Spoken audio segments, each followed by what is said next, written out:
శ్రీకర్ని arrest చేసేసరికి శ్రేయ అయితే బాగా గొడవ చేస్తుందన్నమాట. ఇక బయటే కూర్చొని నేను ఇంట్లోకి కూడా రాను అని చెప్పేసి గొడవ చేస్తూ ఉండగానే ఇక అదంతా చూస్తున్న పల్లవి అయితే చాలా రోజుల తర్వాత ఒక మంచి డ్రామా చూస్తున్నా, మంచి కిక్ వస్తుందని చెప్పేసి అనుకుంటూ ఉంటుంది. ఇంతలోనే కావని శ్రీకర్ని తీసుకొని ఇంటికైతే వస్తారనమాట. ఇక అందరూ కలిసి వ్రతం అయితే చేస్తారు. ఇక పల్లవి మాత్రం షాక్లోనే అలానే ఉండిపోద్ది అనమాట. నేను ఎన్ని రకాలుగా ప్లాన్ చేసినా సరే అది నాకే రివర్స్ అవుతుందని చెప్పేసి అనుకుంటూ ఉంటుంది. అవనేని ఈ ఇంటికి శాశ్వతంగా దూరం చేయాలని ఎన్నిసార్లు ప్రయత్నం చేసినా కూడా నాకు మాత్రం రివర్స్ అవుతుంది, ఏంటో నా కర్మ అని చెప్పేసి పల్లవి అయితే అనుకుంటుందన్నమాట. ఇక పార్వతి అయితే నా పెద్ద కోడలు అవనే చాలా తెలివైంది, నా ఇంటి పరువుని ఇవాళ కాపాడింది, తన మంచితనం వల్లే శ్రీకర్ బయటికి వచ్చాడు అని చెప్పేసి అవని గురించి పాజిటివ్గా రెస్పాండ్ అయ్యేసరికి ఇక పల్లవి అయితే ఒక్కసారిగా మైండ్ బ్లాక్ అయిపోతుంది అనమాట. ఈమెకి అది ఏది చేసినా కానీ లాస్ట్కి పెద్ద కోడలే దేవత అని చెప్పేసి నెత్తులు పెట్టుకుంటుంది అని చెప్పేసి అనుకుంటూ ఉంటుంది. అయితే పార్వతి అయితే అవని నువ్వు చేసిన సాయాన్ని అస్సలు మర్చిపోలేను అవని, నా కుటుంబాన్ని ఎప్పుడు కాపాడుతూ ఉంటావు అని చెప్పేసి పార్వతి అయితే అనగానే అసలు ఈ సమస్యలన్నీ తెచ్చిపెడుతుంది అవని అక్క అయితే మళ్ళీ కాపార్ట్మెంట్ అత్తయ్య అని చెప్పేసి మాట్లాడుతూ ఉంటుంది అనమాట పల్లవి. ఇక పార్వతి అయితే ఏం మాట్లాడుతున్నావు పల్లవి, అవని ఏం చేసిందని చెప్పేసి అంటుందన్నమాట. మిమ్మల్ని చంపాలనుకోవడం తప్పు కదా అత్తయ్య, ఆ షాక్లో నుంచి మేము ఇంకా కోలుకోలేదు, కానీ మీరు మాత్రం అవని అక్కని క్షమించేశారు అని చెప్పేసి గుర్తు చేస్తూ ఉంటుంది అనమాట.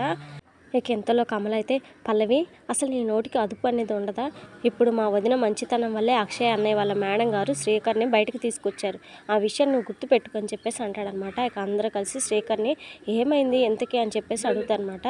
అన్నయ్య చేత దొంగ సంతకాలు పెట్టించుకొని ఆస్తులు పోవడానికి కారణమైన ఆ వ్యక్తి నేను పట్టుకున్నాను, ఇంట్లో పూజలు చేస్తున్నారని అవి ఆగిపోకూడదని నా ఫ్రెండ్ దగ్గర అతన్ని ఉంచాను, కానీ ఎలా తప్పించుకున్నాడో నాకు అర్థం కావట్లేదు.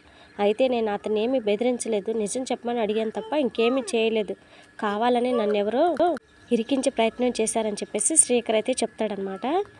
ఇక పల్లవి అయితే చక్రధర్కి ఫోన్ చేసి అసలు విషయాన్ని అయితే చెప్తుంది అనమాట. డాడ్ మనం ఒకటి అనుకుంటే ఇంకోటి జరుగుతుంది, నేను ఎంత చేసినా సరే అదే నాకు రివర్స్ అవుతుందని చెప్పేసి పల్లవి అయితే అంటదనమాట. ఇవాళ అయితే తప్పించుకున్నారు కానీ ఏదో ఒక రోజు దొరుకుతారు బేబీ, నువ్వేం టెన్షన్ పడకు అని చెప్పేసి అతనైతే అంటాడు. ఇక పల్లవి మాత్రం ఏం చేసినా రివర్స్ అవుతున్నాయి, ఏదో ఒకటి ఆలోచించాలి, గట్టిగానే ప్లాన్ చేయాలని చెప్పేసి అనుకుంటూ ఉంటుంది. ఇక అవనే రాజేంద్ర ప్రసాద్ అయితే ఇంటి నుంచి సరే ఇంక మేము వెళ్ళిపోతాం ఫంక్షన్ అయిపోయింది కదా అని చెప్పేసి అంటూ ఉండగానే అందరం కలిసి ఇక్కడే ఉండొచ్చు కదా అని చెప్పేసి పార్వతి అయితే అంటదనమాట. కానీ అక్షయ్ మాత్రం అవని మీద కోపంగానే ఉంటాడు. ఇక ఇంటికి వెళ్ళాక రాజేంద్ర ప్రసాద్ అవని అయితే మాట్లాడుకుంటూ ఉంటారనమాట. అమ్మ అవని వాళ్ళ బాస్తో మాట్లాడి అక్షయ్ని వ్రతానికి వచ్చేటట్టు భలే ప్లాన్ చేసావమ్మా, నువ్వు ఈ తెలివితేటలో ఉపయోగించి వాడిని ఎలాగైనా నీకు దగ్గర అయ్యేలా చూసుకోమ్మని చెప్పేసి చెప్పగానే తప్పకుండా మావయ్య అని చెప్పేసి అవని అయితే అంటదనమాట.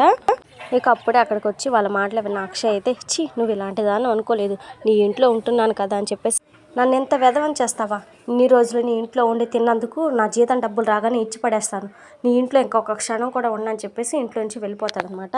ఇది ఫ్రెండ్స్ మరి వాళ్ళ episode. Please subscribe friends, thank you.